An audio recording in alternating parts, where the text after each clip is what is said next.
বন্ধুরা দেখো, এই যে মাছ রান্না করব। এখানে অনেকগুলো মাছ দেখতে পাচ্ছ, পাঙ্গাস মাছ আর সুরমা মাছ।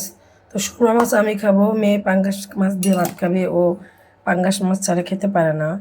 এই যে বড় পাঙ্গাস, আর এখানে একটা সুরমা মাছ অনেক বড়, 4 পিস, মোট 8 পিসের মতো মাছ আছে এখানে, 8-9 পিস। মেয়ে পাঙ্গাস মাছ খাবে, আমি সুরমা মাছ খাবো। এই যে তরকারিতে ঝোল দিয়ে দিছি, এখন এটা বলক আসলে এখানে মাছটা দিয়ে দিব। দেখো তরকারির ঝোলের কালারটা কি সুন্দর, তাই না? মাছটা দিয়ে দিব এখানে উতলাইলে। এই যে, আর এখানে আছে আদা বাটা, রসুন বাটা।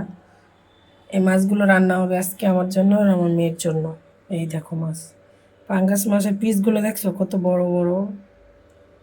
এই দেখো, আমার কাছে সুরমা মাছটা অনেক মজা লাগে, দেখছো?